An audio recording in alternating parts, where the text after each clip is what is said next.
You know, first it was the systemically racist police. Now it's the systemically racist judges and the systemically racist juries and the systemically racist justice system. Yeah, right. But the felon, no. All right, let's check it out. This is Joy Reid. Oh, and Al Sharpton. Oh, I can't wait. This is MSNBC. Puts these people on, gives them a platform. This is them the other day. Go. This is what we expected to happen, because I think we have to keep in mind when we're watching the criminal justice system at work that it was designed to do exactly what it did today. Gun laws helped to enhance the design to allow this verdict to happen today. Wait. The right to bear arms goes back thousands of years before this country was ever in anybody's mind. That is the right to defend yourself.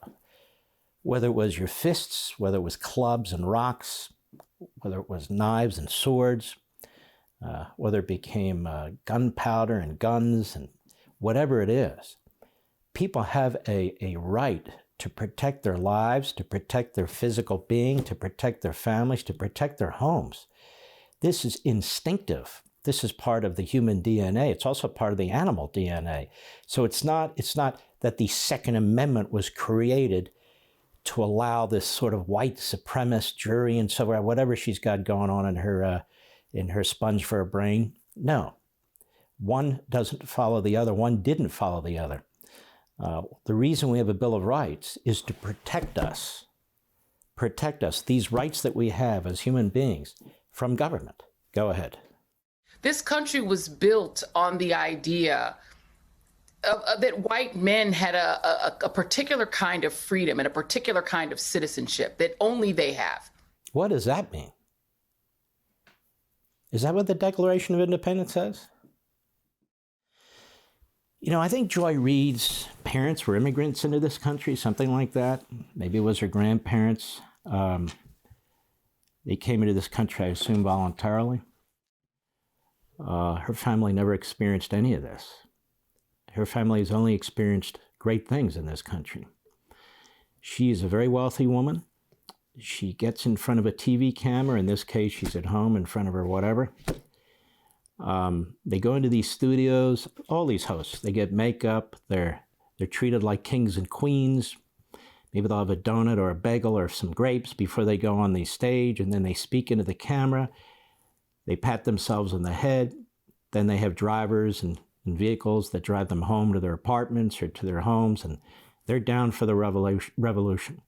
But where she's not is in the streets, where she and others are lighting fuses for animosity, for jealousy, for hate, for bigotry, for racism.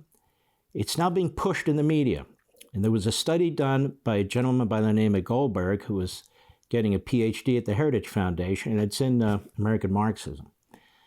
And he shows that in a period of a year or two, and he uses as examples the New York Times and the Washington Post, their references to racism, to white supremacy, and those sorts of things jumped up 1,500% in the Washington Post and 1,200% in the New York Times in the last couple of years.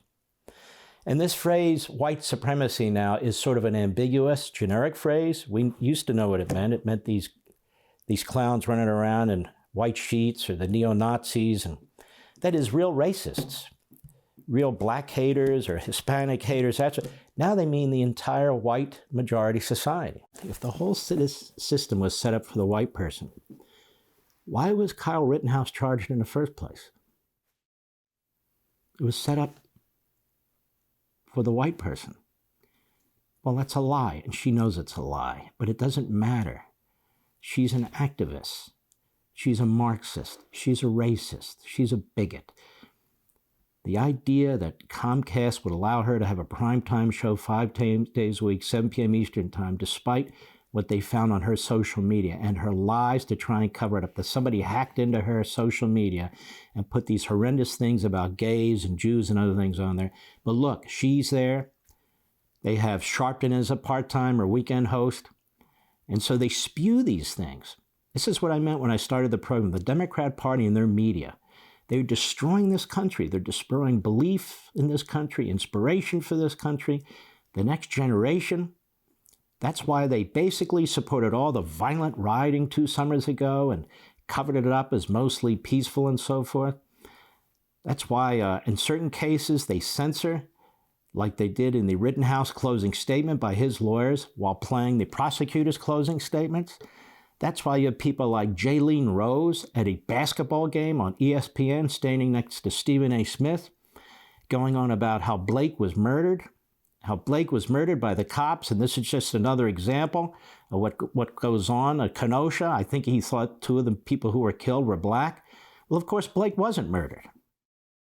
Blake had just molested his ex-wife or girlfriend. She called 911. The cops come. They tell him to put up his arms. They want to take him into custody. He keeps walking around his car. You've seen the video, right? He has a knife. He reaches in his car. He gets a knife. They tase him. It doesn't do much. And then he becomes incredibly violent, and they shoot him. So he wasn't killed. The cops were not charged with a damn thing. He had attacked his ex-wife or girlfriend. And this is the problem. Another ex-felon. And so the Democrat Party and the racists and the CRT advocates will defend people like this, despite the fact that 5 minutes earlier he was abusing a woman, a black woman. And you look at this guy, Rosenbaum, who Kyle Rittenhouse shot. Multiple domestic abuse convictions, multiple felonies, rape of little girls in the most horrendous way. Look at this guy, Huber, multiple domestic violence charges. You look at this other guy, what was his name? Goose Craphead, whatever his name is. I don't remember, it doesn't matter. Another one with felony records. Violent. Nobody ever says, why were they in Kenosha that night? They had to know people were going to be rioting. So what the common thread here isn't race. The common thread here is these are criminals. These are criminals. But the Democrat Party relies on felons as part of its base. It wants to expand it. And so comes to their defense. Go. You know, from the slave catchers on, the right to inflict violence in the name of protecting property. That's wait. From the slave catchers on.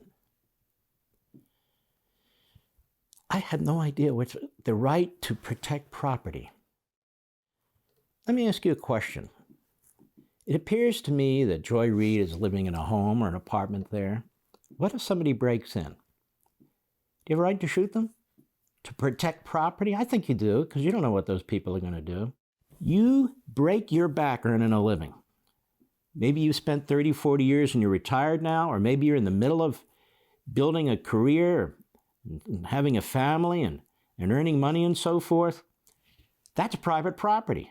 That money, whether it's in a bank account, whether it's in a home, whether it's in an automobile, whether it's in investments on things that you happen to like, stamps or coin, whatever it is, that is your hard-earned labor. If somebody steals your property, they're stealing your labor, your physical and intellectual labor. They're stealing a part of you. You have a right to property in a thing, a right to property in real estate, because it's a right to property in this and this, because you've applied what limited time you have on the face of the earth to working. So people who don't work, or people who haven't spent the labor to acquire what you've acquired, they don't have a right to steal it. That's kind of involuntary servitude as well. So they're not just white people defending their property. And white people, by the way, I hate to tell, have a right to defend their property, as do black people and all other people. But listen to how she theorizes. Listen to how her perverse, unhinged mind functions. Go. The foundational creation of the United States. So it would have been shocking. The real, as I'm glad you mentioned the Derek Chauvin verdict, that was the surprising verdict. This should have been unsurprising. But what I do think we have to think... Should have been unsurprising? Unsurprising to her would have been if Kyle Rittenhouse was found guilty defending himself. I'm telling you, this Marxism is a horrific poison. It is so bizarre. Want to see more Mark Levin? Go to LevinTV.com and subscribe now.